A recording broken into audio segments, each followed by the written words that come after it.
Happy New Year, ladies and gentlemen. Welcome back to TLR, the Ludicrous Report, episode 59. Happy New Year. Happy New Year to you, Issa. No, Happy New Year to you, Joey. Sorry for being a few minutes late, chat. I know we're being marked for our time, but Issa and I we're just getting back to normal. We had a wild, crazy New Year's, or, we're older now, so it takes us more time to recuperate. Maybe, at least for me, I'm older. I can't recover the same way as I used to. And you went out. I went out. Like I went to a Great Gatsby themed party. Like this. Amazing. And you like my fit? I love that. Okay, good. I had to be Issa approved, But yes, welcome back to the show. Happy New Year. Yeah, there's a lot of fun stuff already happening this week, but already the year has started off with positive vibes, good energy. Issa and I were just talking off camera how, like, yesterday I was crying because, not literally, but like figuratively. I was like, oh my God. You were crying. Now I'm crying. I was crying for you. Like, it was bad. And now today I'm crying tears of joy because good positive vibes worked out. So, the world is changing. One day you think you're going to finish your story. The next day, The Rock shows up. You never know what's going to happen, Yep, because he's hungry. He wants a place to eat, and he wants to sit at the bar or booth or the head of the table. But either way, he can sit at the head of the table. He can. It's just at the kidding table, like at the kids' table. Superman punched out of that spot. Listen, we can actually talk about this because I got to tell you something. I went to my go-to websites that I always go when I send you some of the things I want to talk about every week. It was everywhere. It was on TMC. It was on People. It was on Discussing Films on Twitter. It was everywhere was talking about, not that The Rock came back. The Rock was just here a couple of weeks ago, like a month or two ago. They were talking about that he called out Roman Reigns. And it was on the front page of TMC, and I was like, oh, sorry, Jimmy. We're going to talk a little wrestling today because this is too good to not talk about it. It was so big that my grandfather called me to tell me.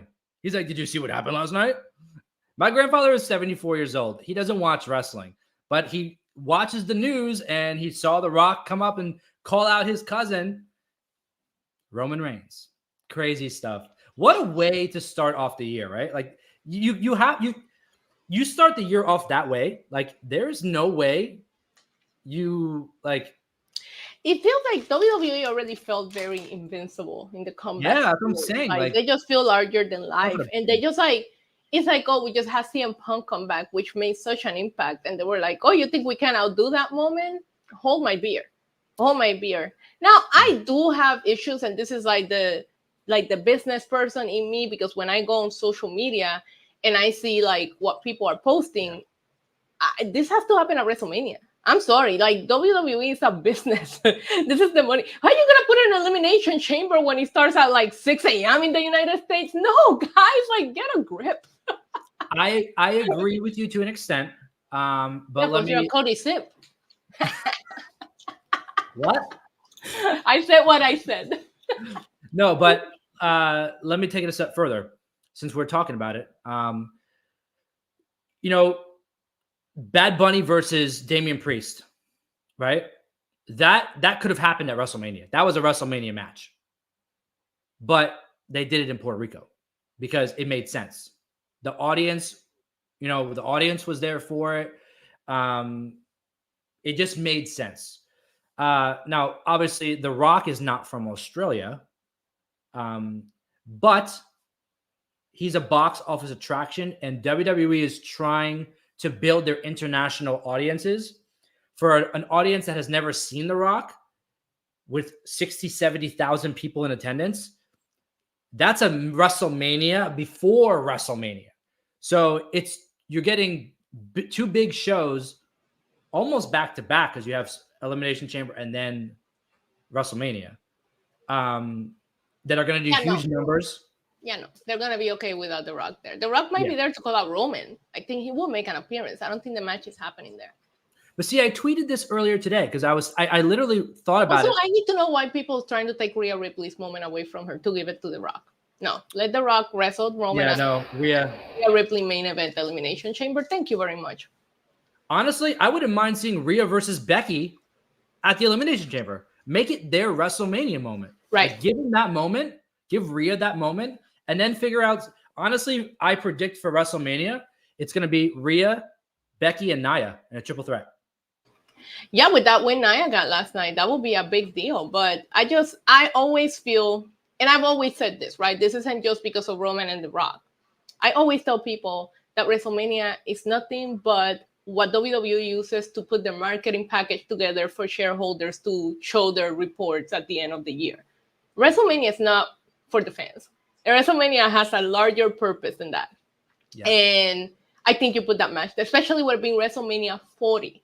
And I think that people are, I don't understand why people like, my issue is also that there's so many people that talk so much crap about them repeating main events for so many years and are the exact same people begging for the same event 2 different years. Like, it doesn't make any sense. This is WrestleMania 40. I don't want to see what I saw last year. And I said it on my stream last night. I do think that Cody deserves a title run, just not Roman's title, but I do think that Cody deserves a title run eventually. But I just don't think that you just fumble WrestleMania to give Cody a little something. He's a millionaire. He's well off. Trust me, guys. Cody's going to be okay no matter what. Honestly, to me, it really doesn't matter what the match is at WrestleMania because Roman's not losing the title. He's going to beat them both. So if the goal is to do Cody Roman 2 at WrestleMania, that's never been the goal. It's only been the goal of the IWC. Nobody, not even Cody, has mentioned this on television. It's like people fantasy booking this, and they work themselves into obsessing that that's what's going to happen. It's like, I need to. And when it doesn't happen, they hate WWE. Yeah, but like literally, like Cody has never even mentioned Roman or the freaking story ever again. He's moved on. But his fandom has not. And I think it's cute.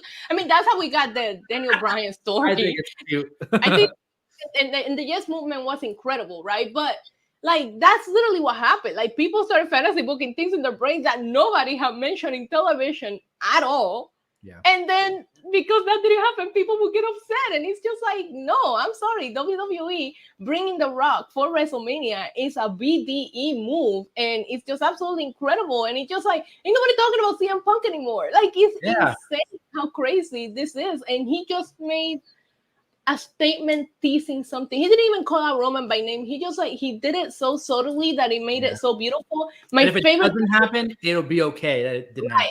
But my favorite thing was Roman's reaction. One tweet, a laughing emoji. Unbothered king. You mentioned CM Punk. You want to hear a crazy statistic about CM Punk? You know how WWE media just ended the DVD and Blu-rays, right? The last ever WWE DVD that ever will be produced ends with the return of CM Punk. I can't believe they're going away with that. Now, I don't know if it's in the United States, but I know it's in the UK. But imagine, like, the last thing you're going to see ever on a WWE DVD is CM Punk returning. Yeah. King is back, baby. That's what I keep saying. It's crazy the pull that The Rock has, and he is, and I don't know. I don't know if I'm assuming here, but I would assume that The Rock, with his popularity and his fame, might have a little bit of an ego. Do you really think he wants to main event Elimination Chamber in Australia or WrestleMania? This is a guy that hasn't came back in how long, and you're gonna bring him for? I don't know. I just think that Elimination Chamber is already selling well without having to add this to it. I do see him showing up. With SummerSlam. And let me tell you something. If the match happens there, great. But the WrestleMania is supposed to be the Super Bowl of wrestling. That's where you put The Rock. It just makes sense. And I just think that whether Cody is the one to take that title off of Roman or not, that's already probably decided. And it will happen. It might just not happen at Mania. Maybe it'll happen at SummerSlam. I don't know.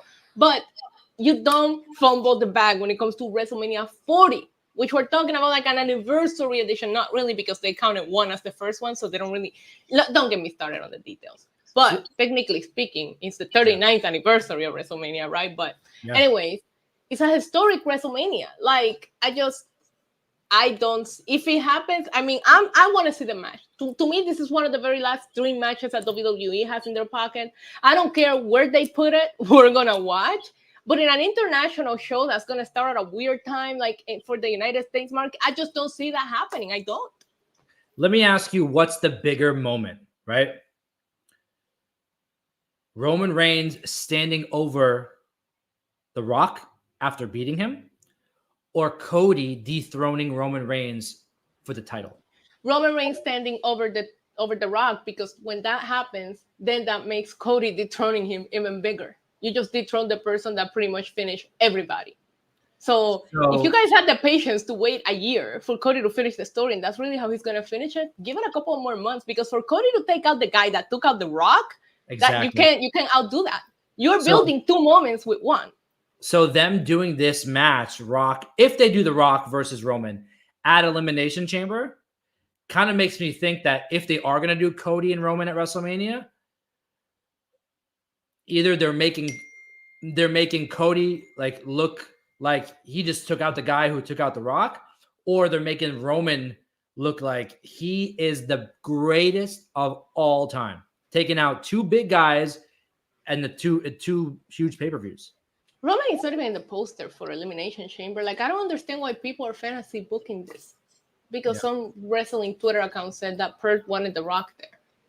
Yeah. You know what I mean? Like, it just doesn't make any sense to me where people are coming on. And again, if you're fantasy booking yourself, don't work yourself into a shoot, brother.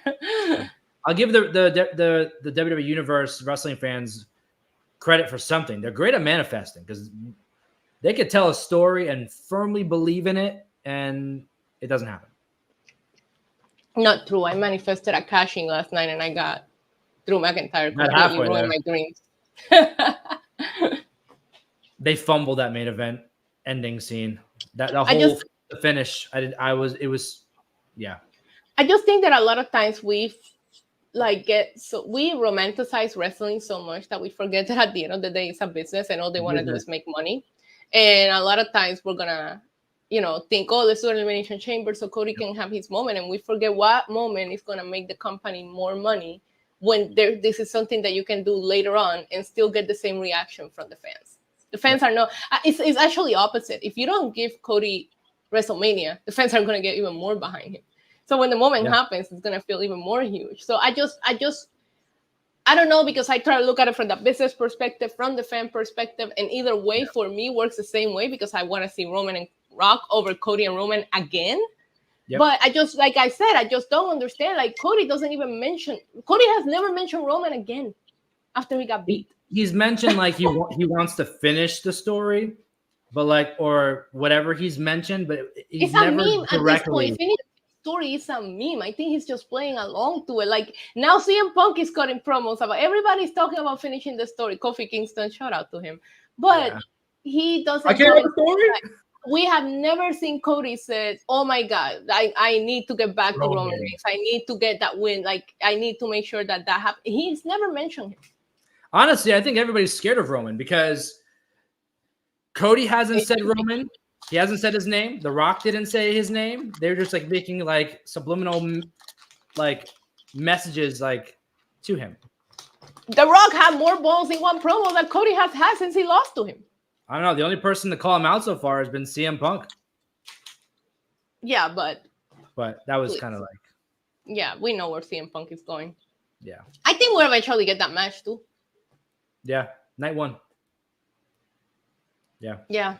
But we're not here to talk about wrestling. It was crazy. The moment went viral. Everybody was talking about it, and every time, when Cody won the Rumble, it didn't go viral. But anytime that wrestling goes mainstream, it's my favorite thing in the world. So I love seeing people message me and be like, "Oh God, this happened," and it's fun. And The Rock can do that, not Cody. Did you see the viral video that went around last night? I posted it. I know a lot of people posted it. It was Cody like, "I need to finish the story," and then it's The Rock. He's like, "Shut up, yeah." I sent out a tweet today, and I was like, sometimes we forget that this is a business and we're just here to make money. And somebody replied to my tweet and said, "Okay, I agree with you. However, the Cody memes," and I'm like, "Yes, top notch. Like, there's so many Cody memes out there. I'm telling you, the finishing the story has become a meme that I think he even plays into it." Well, let me ask you this, and then we'll move on to our other stuff, because we could talk about wrestling all day, but we're gonna save that for your channel. You know what I mean? I'll leave you with this. Who do you think becomes a world champion in WWE first since returning? Cody Rhodes or CM Punk? As well as a chat. Please answer the question in the chat. Who becomes world champion first in WWE? Cody Rhodes or CM Punk? Now, don't say CM Punk already is a former world champion. Cody Rhodes. Who's going to do it first in this return run? Cody Rhodes. I see the match happening, but I don't see Punk winning his first match against Rollins. I don't. I see Punk winning the Rumble. I don't know if he beats Seth at Mania. I don't think he does. I could definitely see it coming close, and then Priest cashes in. Yeah. But we've talked about it before. Priest is not is he like a main event world heavyweight champion spot? Yes, he is. Yes, he is. Then I'm with you. I personally thought that he should have cashed in last night, because I think the perfect way to throw a wrench and make the stories interesting and put the title on whoever you want before Mania is this time. You know what I mean? Yeah. Where you still have to pay-per-views and kind of get your chips aligned.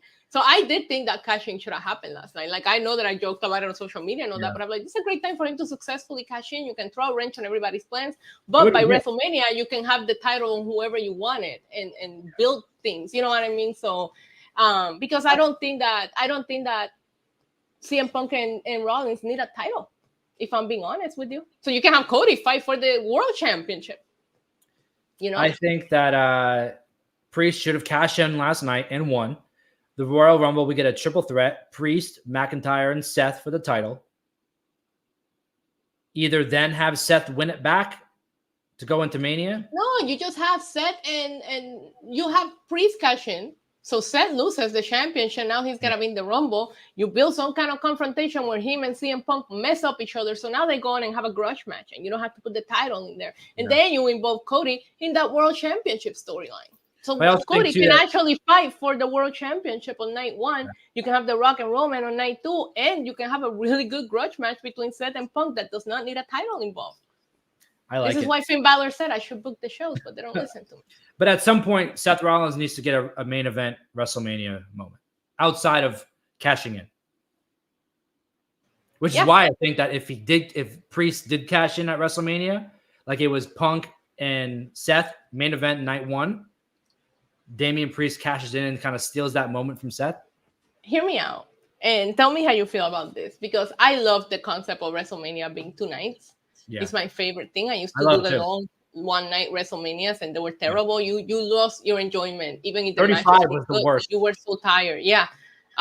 So as much as I love it, do you not still feel like night 2 is the real main event? It is 1,000%. So do you think like night 1 feels like a little bit like a consolation prize? Like, you were good, but you were not that good this year. You know what I mean?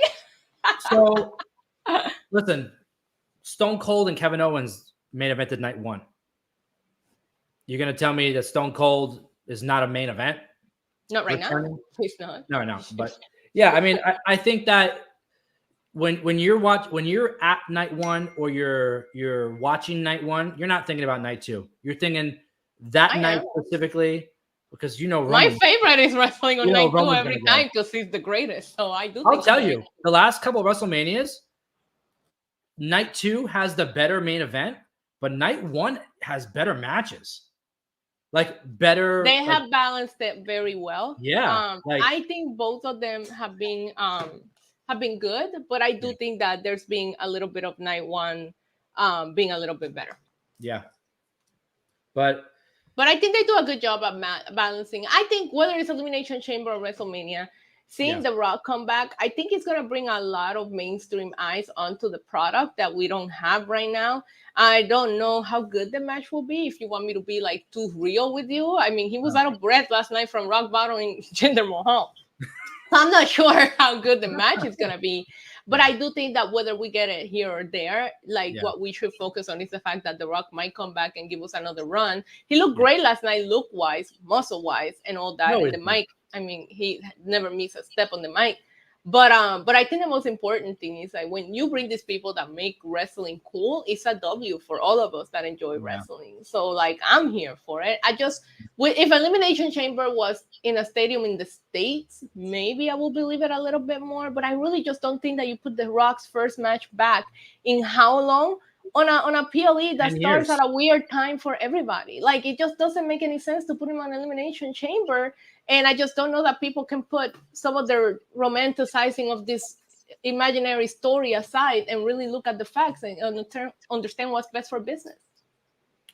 Well, chat and everybody watching, if you want to hear more about this topic, about wrestling, you can check out Issa's channel. You can check out my channel. We're going to be doing more collaborations together outside of TLR.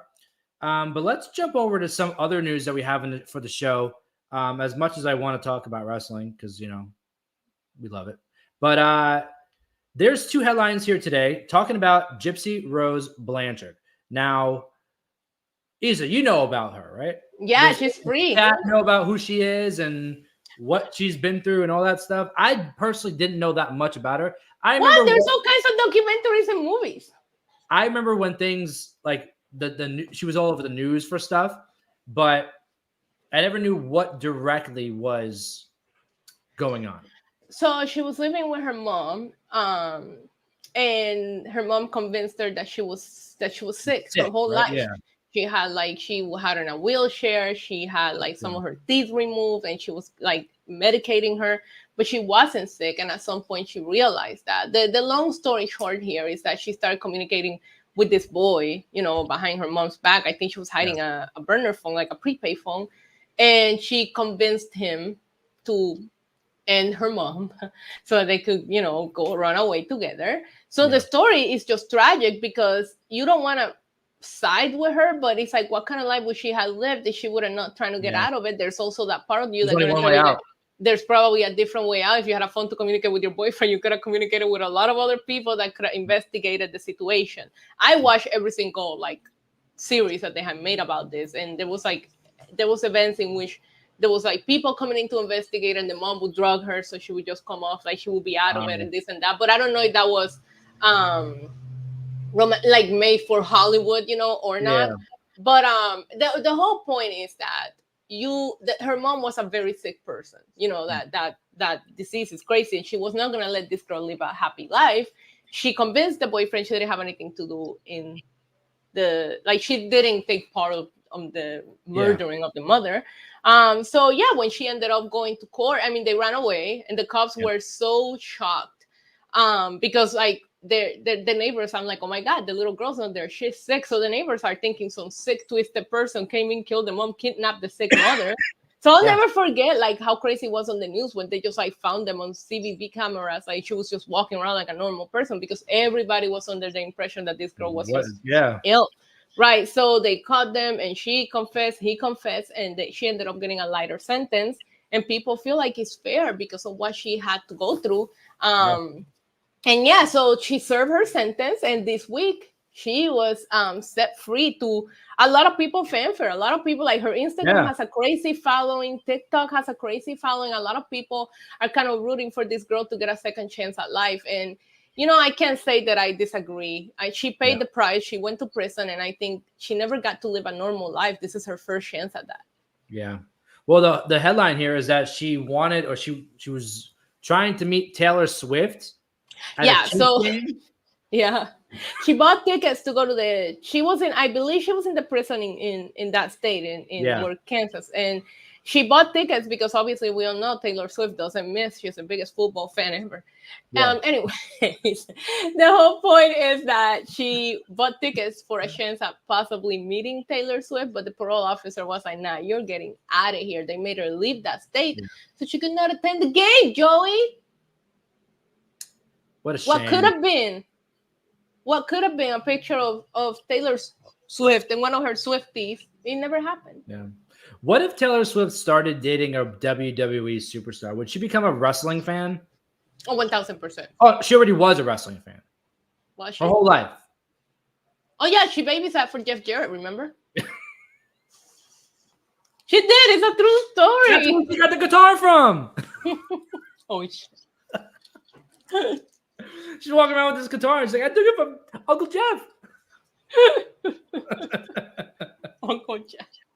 JJ. Uncle Jared. No, but the whole point is that Gypsy wanted to meet her and she didn't get to because she got taken out of the state. But you were in prison, you're out on parole, you do have to follow the rules. Like, it is what it is. They tell you gotta go, you gotta go. You know what I mean? I don't know. I don't know much about her. I think that I saw a video of her the other day and I was like, who is this? What's happening? Yeah, she put out a video thanking everybody, and yeah, sis went and got her lashes done. Shout out to her. Yeah, she got her lashes. She got out of jail, and she got her lashes done. And did they do a good job with her lashes? I'm gonna go look. Where was this on TikTok? Let me see. She got out of jail, and the first thing she's like, what I'm gonna do? Me. That's what I would do. That's what 1000% nails, hair, lashes. Oh yeah. And go to a Chiefs game, or try to. What is her Gypsy? I need to see these lashes and see if I approve. She got short ones. Pussy. I'm sorry. Wait, was that her voice? Yeah, she has a very small, tiny voice, like a little girl. I thought you put like a cartoon on or something. Yeah, but those are like. No, she needs to find a better lash artist. I need to get with my girl Gypsy. She's just and be getting like, back to society. She's gonna, It's hard to find the right lash. Taylor Swift off the bat. I've been getting my lashes done since 2016. It's hard to find a good lash girl. If you find her, hang on to her. Yeah, I get it. Guys are like that. Shout out to my lash girl. She keeps me on point. Us guys are like that with our barbers. Once you find a good one, speed dial. Forever. It's crazy though, because I seen some, like, not to go off topic, but I seen some people like really choose like money saving solutions, and you're letting somebody, I don't know if you know, like lashes extensions are literally putting an extension on every hair gluing onto your eyelashes. And the more volume, that's more hairs per extension. So you're letting somebody come with glue and chemicals that close to your eyes. And I've seen some nightmare stories from people going for that girl that says, hey, I do your lashes for $60. Girl, no, don't do that. Don't do that. Yeah, I don't know, but I do want to. I want to talk about this headline that's on the same topic as Gypsy Rose Flower whatever the name, Gypsy Rose Blanchard. Gypsy Rose Flower. It says Gypsy Rose Blanchard tastes like freedom. New Year's Eve kiss with hubby. Ew. Now, gross. Like the phrasing there is a little off. The hubby is the hubby. Is this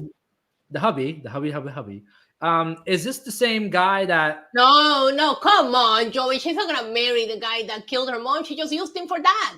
I don't know. That's not what I didn't mean that way. I meant like they broke it off after that. I think she married this guy when she was in prison. The guy that off her mom got like a life sentence. He's never. Okay, that's what I was gonna ask you. Okay, because this TMZ article, I don't know. They need to fix the wording on this article. Yeah. Gypsy and her husband Ryan shot off confetti and smooched. You need to change the verbiage. You can't use shot. You can't do that. Well, the first sentence says Gypsy Rose tastes like freedom, and I'm like. And then it says Gypsy and her husband shot confetti. Yeah. You just got out of jail for like a murder. Like, why are they saying she shot off confetti? Yeah, you're worse than me. That's horrible. That's bad wording. Come on. Yeah. People are gonna read that and they put the words together. The phrasing is terrible. Yeah. That's horrible. MD says Gypsy Rose already went to Pound Town, man. And here I am single as hell. What the hell is happening with this world? How are we single as hell and Gypsy Rose is already shotting confetti and crap? You know what? I can shout confetti. Watch this. Hold on. I got this. 5, Gypsy Rose ain't got nothing on me. 3, 2, 1. Happy Taylor. What is this show? We're like those old people that do the Zoom calls. We're like, want to see me put a cat emoji on my face? Or they have the background and they don't realize they need a green screen for that, so it looks really bad. By the way, do you like my new background? I love your new background. It's so you. Over here is getting a little yeeted. I see. Yeah. I was gonna say I see SummerSlam. It's a SummerSlam poster, but if we took off the frame, you would see your boy Roman, just like you. I think he's making the same face in the poster. My background is it couldn't be any more me. Like you have Roman, Bad Bunny, Damian Priest, me in this bakery, and Mindy, if I move this way, there's me, Bad Bunny, and the Puerto Rican flag. You know, that's a me custom figure of me. I love it. You need a tattoos and all, like tattoos and all. The only thing is she's had dark hair, and I changed my dark hair. So yeah. No, it's not a real wall, Joseph. It's a green screen that I made. But amazing. On my not to promote my channel, but I started using it for videos on my channel, and I actually incorporated real things that I have, but just in picture form on my green screen. So I actually have an autograph that I got from The Rock. It says, "To Joey, study hard, The Rock." So I scanned it and I had it put into my green screen. So it's in like some things from the green screen are real, but the picture itself is fake. I always like giving you all the credit for your like graphic work and how you make all of that happen. I think you're incredible at what you do. Thank you. Until I get my own studio, we're manifesting. I have this room and I want to turn it into a studio, and I wish you would take a trip to Puerto Rico because I need somebody with a vision to help me. Like I think I know what I want to do with it, but I don't even know where to start. Like I created this little corner because I have to keep going with my content, but like I'm looking and I'm like, okay, it's not a big room, so I want to maximize how I use it. And I'm like, I need some creative minds to come visit me and help me with this room. I got you. We could do it after the show. You know what I'm saying? Like no, you need to come here and visit me. I know. And then you know what happens if when you come visit me, we won't get anything done because I'm gonna take you everywhere. I want to show you around. We're gonna go drinking. We'll do the room tomorrow. We'll do the room tomorrow. We never freaking do the room. Drinking, the beach, and ghost hunting is what we would do. Oh, 1,000%. Yeah, I'm ready. You're taking that trip in 2024. No, seriously. Ricky wrote TLR After Dark. You guys don't understand. When we sign off the show, Issa and I talk for an extra hour. Yeah. Every week.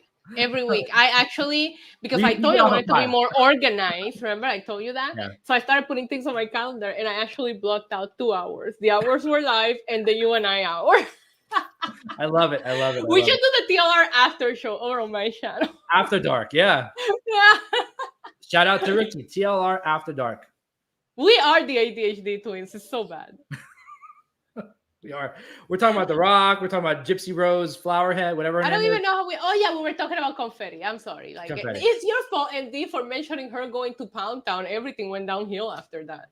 Yeah, we're like, what's the show they do after Raw and SmackDown on Peacock? Nobody watches. Raw Talk. Yeah, Raw Talk. TLR Raw Talk. That sounds dirty.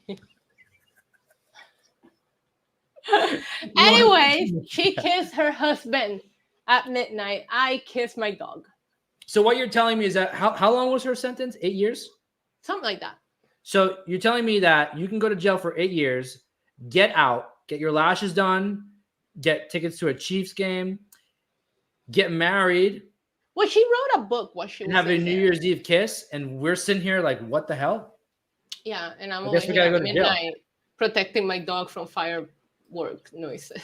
I guess we have to go to jail for that stuff to happen. I don't know. I did that for like 8 hours. It was a drunk tank. It wasn't jail. It didn't get me anywhere. No. You know what the drunk tank is? When the police arrest you, but they're like, she didn't do anything. Let's just let her sober off, and they just throw you in that room until you're sober. They put you in the zip ties? Yeah. No, they gave me real handcuffs. Thank you. Oh, okay. I'm a Dominic Mysterio. Yeah. By the way, I think today is the 1 year anniversary that he went to jail. Yeah. Or prison, whatever they want for to call a few hours. Trust me. Yeah. I know how hard that it changed my life forever. I had just my industrial piercing I had it done that day. And because when you go to jail, they make you take all your piercings out. Yeah. I had to go and get that piercing redone because you couldn't put it back in. My life. So that jail costed me that. I had to have this, and this is one of the worst piercings you could ever get, but I just like pain. So I apologize for my lighting. My ring light decides to go off when it wants to. I told you I have to get a new light. You've been telling me that. But you know what? You said that about your microphone. You waited until it literally died before you got it. So I know. we're gonna have to wait until your ring like goes R.I.P. I know. Anyway, so good for her. She's out of prison. She's gonna live a great life, and not everybody gets a second chance, especially with her story. So let's just hope she makes the most out of it. That's all I gotta say about that topic. That whole story is sad. I guess another sad topic here. Joey, you shine in the darkness, dog. That's what the chat. That's amazing.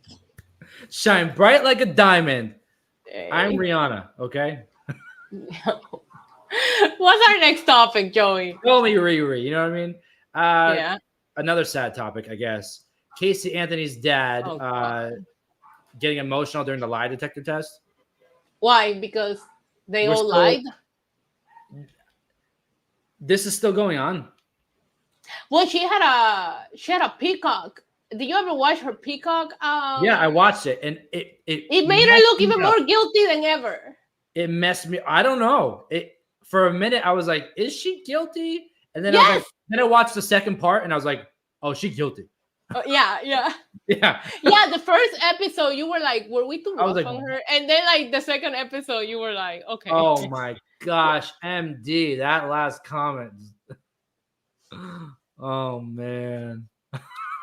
Listen, you have to remember that her defense lawyer at the time was like, "We're gonna put the blame on your dad. We're gonna say that your dad did all of these things," and nobody actually kind of fell for it. Like it's crazy how that story broke that family apart, and we still will never know the truth. But they made this man at this age, he's still doing lying detector tests. Like, why? For what? He's already lost everything. This is the first episode of TLR of the year.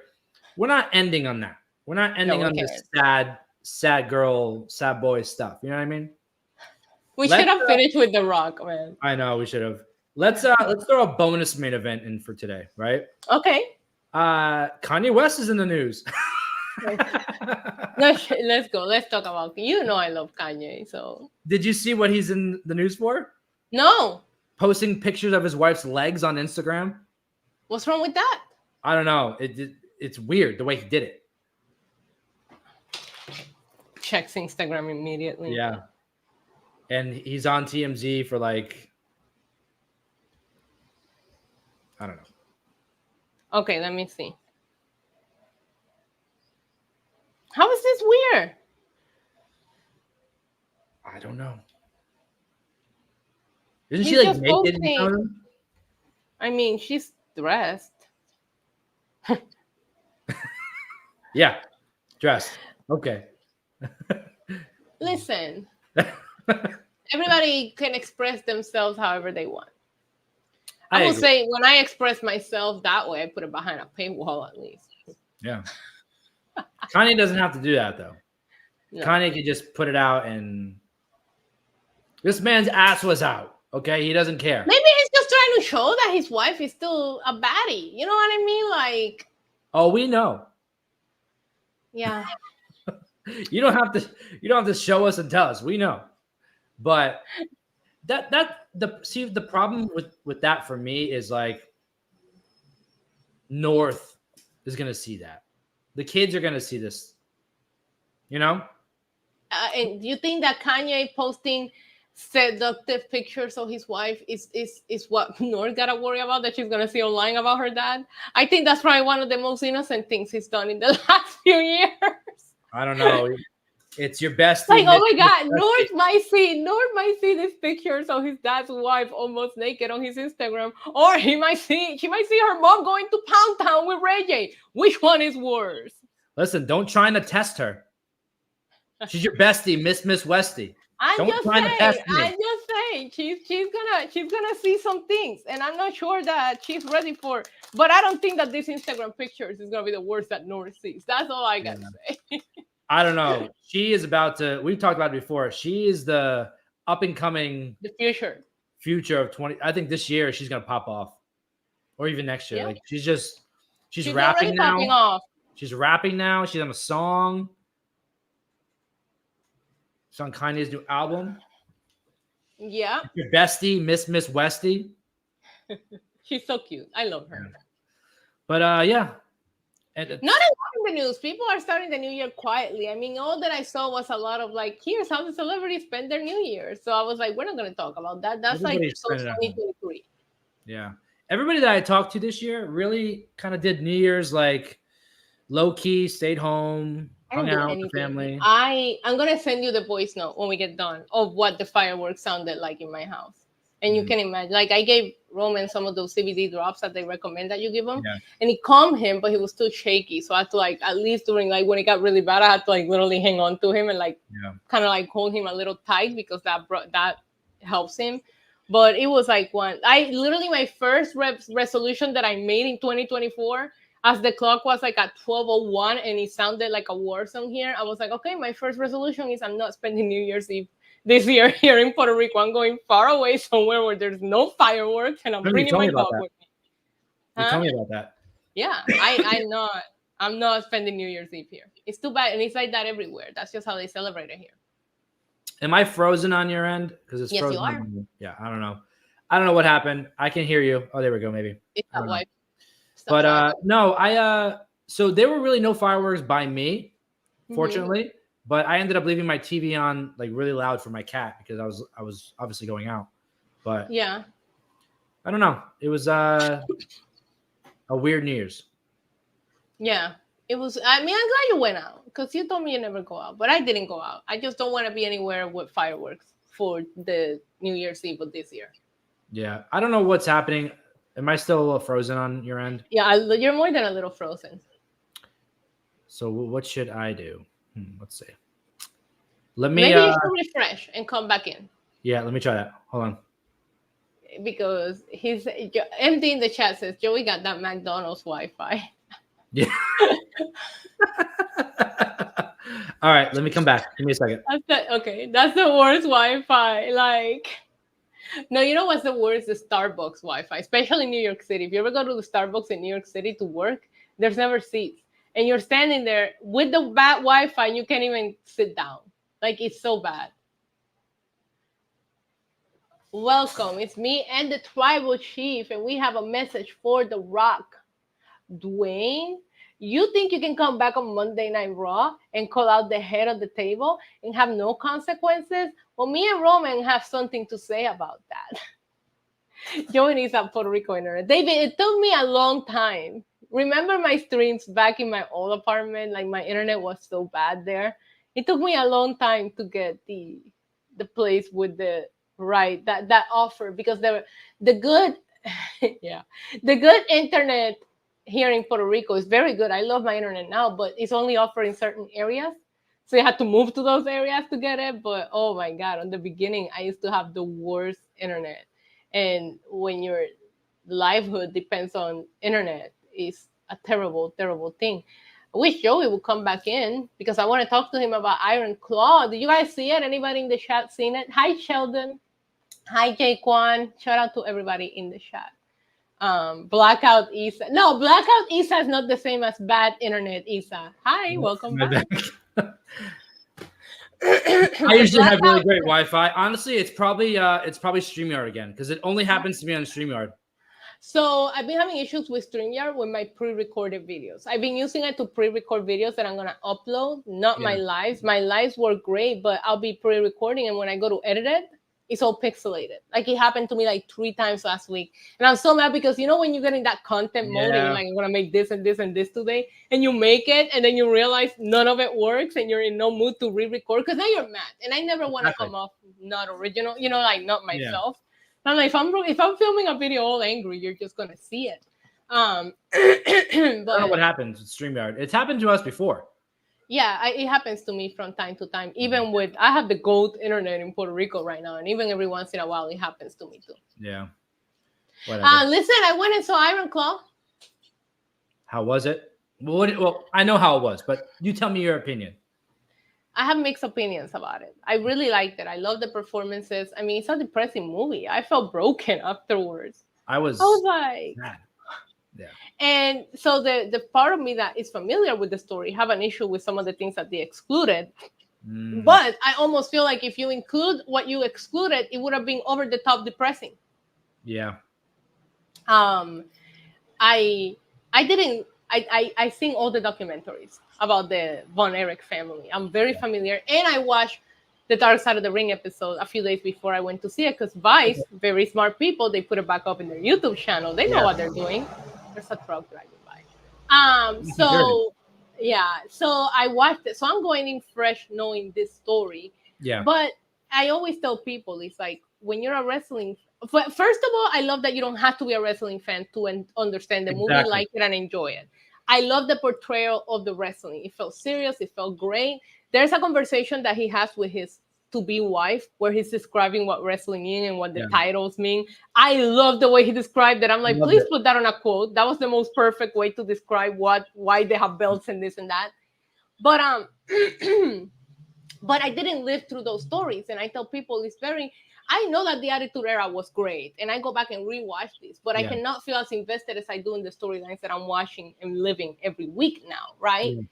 Here, I didn't feel like I was watching a movie about a story. I felt like I was watching this story unfold. Yep. And when you get to those scenes at the end, if you don't walk out of that theater feeling something, you will definitely have no heart. Like, I was like, everybody was like, did you have a good time? No, I did not have a good time in a good way. Yeah. But I didn't know, it's a tough watch, but it's so well made that I suggest everybody watches it. But it's not a happy-go-lucky. It's a very depressing movie. It's dark. So when I saw it, I went to an early screening and I took my dad with me. Okay. And he's not a big wrestling fan, but he he gets it. Yeah, he gets it. But he was growing up. Mm-hmm. And after the movie, he was blown away. He was like, wow, like he goes, I remember the Von Erichs, but then they just disappeared.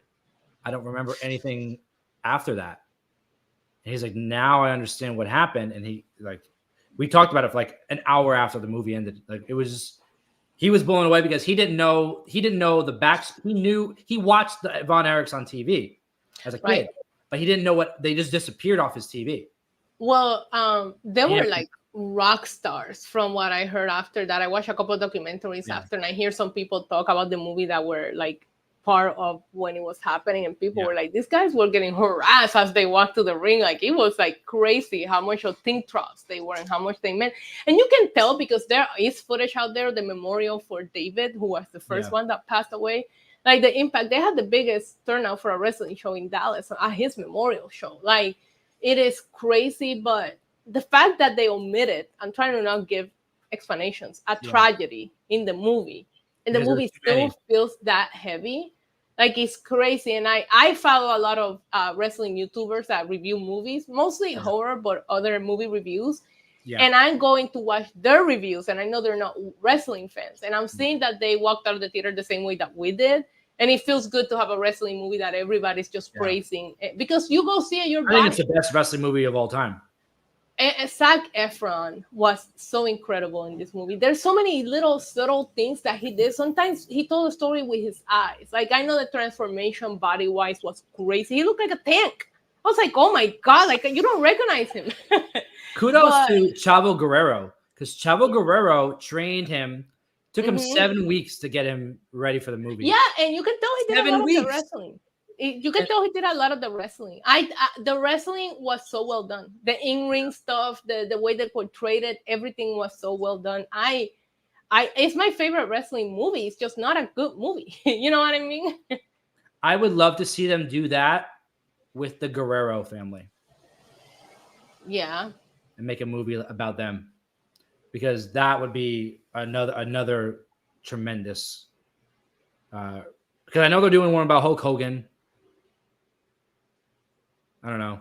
I agree, MD. Ready to Rumble. That's my favorite wrestling movie ever.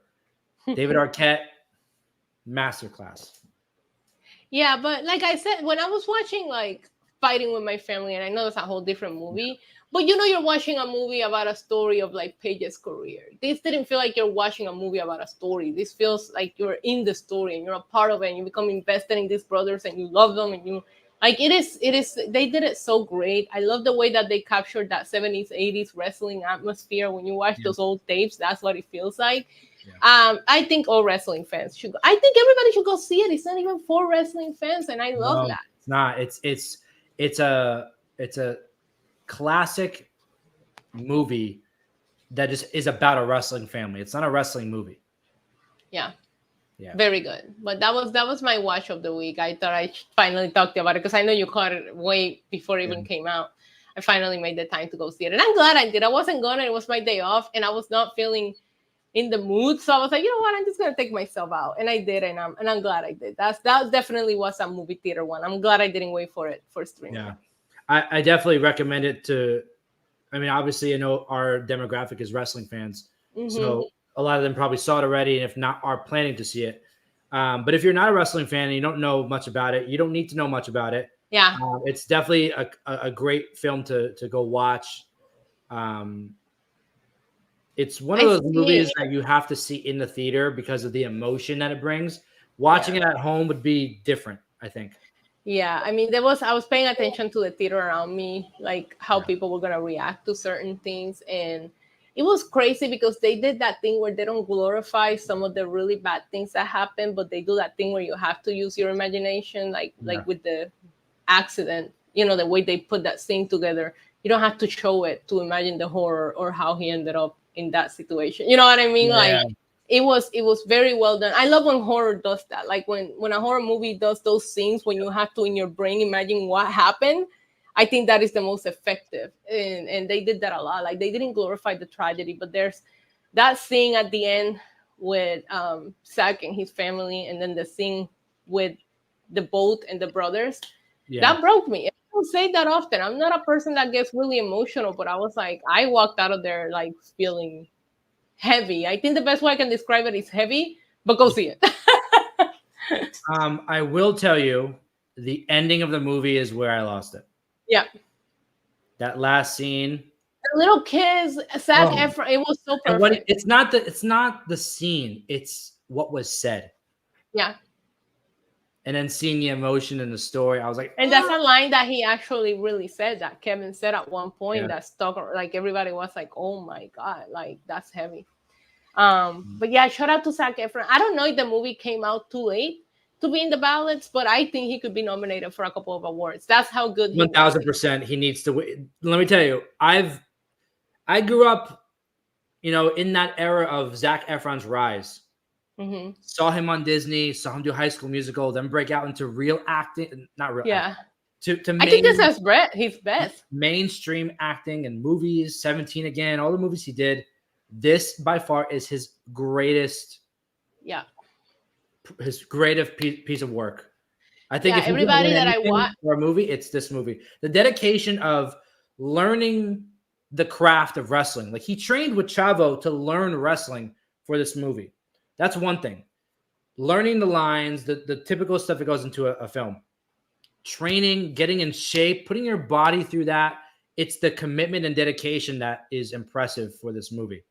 And he deserves the Oscars and all the stuff that come along with great films. 1000%. Yeah. I mean, like I told you, I follow a lot of YouTubers and everybody's like praising it and saying the exact same thing about his performance. So it was great. Yeah, he was great in this movie. Highly recommend. Not only him, there was a couple of actors that really stood out to me, but he was the best. And the cast too was like star-studded cast. Yeah, like they really put effort into making this movie. Yeah, shout out to Samantha in the chat. Hey Samantha, what's going on? So I think that kind of yeah, we don't have a lot of news today. It's a take it easy show. You know, the celebrities kind of like decided we can take it easy for the first show of the year. I appreciate that. Yeah, I want to thank everybody for tuning in for the first show of the year. Thank you as always, Issa. Love the chat. Yeah, I think that kind of concludes today's show. You love to see it, short, simple, and to the point. Yeah, a lot of fun stuff today. We talked about Kanye West, like we always do. The Rock coming back to WWE. Gypsy Rose Flower. The Gypsy Rose Flower Girl, whatever you want to call her. But yeah, I want to thank everybody for tuning in, getting engaged in the chat, and joining us every week like you do, because I always see some reoccurring names in the chat. So thank you guys, and we'll see you next week for episode 60 of TLR. And stay around on our social media. You see both of our handles there for Twitter and all social media. But stay up to date because you're going to see some more collaborations between your favorite duo. About time. I've been trying to bring you to the dark side for a while. So yeah. All right, guys. Thank you again, and we'll see you next week.